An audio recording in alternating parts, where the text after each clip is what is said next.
ರಾಮನವಮಿಯ ದಿನದಂದು ತಮಿಳುನಾಡಿನಲ್ಲಿ ನಿರ್ಮಾಣಗೊಂಡಿರುವಂತಹ ಹೊಸ ಪಂಬನ್ ರೈಲು ಸೇತುವೆಯನ್ನು ಪ್ರಧಾನಿ ನರೇಂದ್ರ ಮೋದಿ ಅವರು ಉದ್ಘಾಟನೆ ಮಾಡಲಿದ್ದಾರೆ.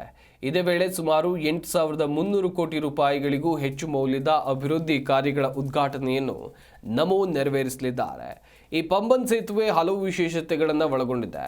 ಇದು ಭಾರತದ ಮೊದಲ ವರ್ಟಿಕಲ್ ರೈಲ್ವೆ ಬ್ರಿಡ್ಜ್ ಎಂಬ ಖ್ಯಾತಿಗೆ ಒಳಗಾಗಿದ್ದು, ರಾಮೇಶ್ವರಂ ಭಕ್ತರು, ಧನುಷ್ಕೋಡಿ ಪ್ರವಾಸಿಗರಿಗೆ ಇದರಿಂದ ವ್ಯಾಪಕ ಅನುಕೂಲ ಆಗುತ್ತೆ.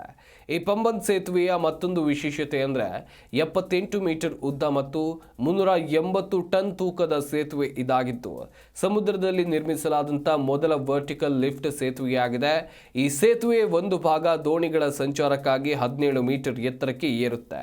ಈ ಎಲ್ಲ ಕಾರಣಗಳಿಗೆ ಪಂಬನ್ ಸೇತುವೆ ದೇಶದ ಗಮನವನ್ನು ಸೆಳೆದಿದೆ.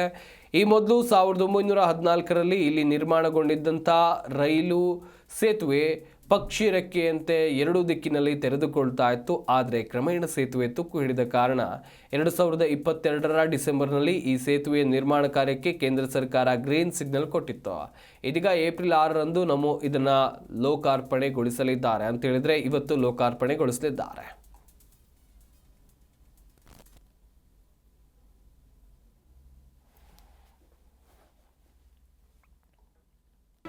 ಜಿ ಕನ್ನಡ ನ್ಯೂಸ್ ಈಗ ನಿಮ್ಮ ಮನೆಯಲ್ಲೇ ನೋಡಿ. ಎಲ್ಲ ಕೇಬಲ್ಗಳಲ್ಲಿ ಈಗ ಲಭ್ಯ.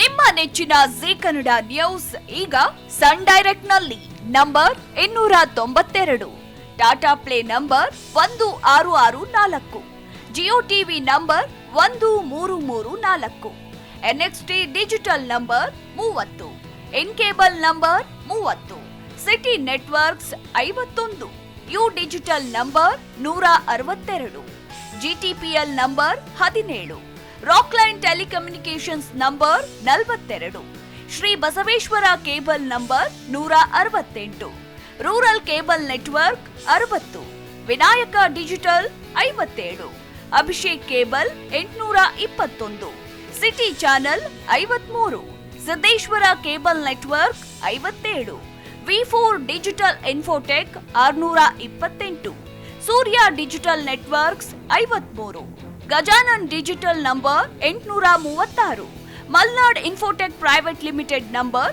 56, metrocast number 830, victory digital number 167ರಲ್ಲಿ ನೋಡಿ ಆನಂದಿಸಿ.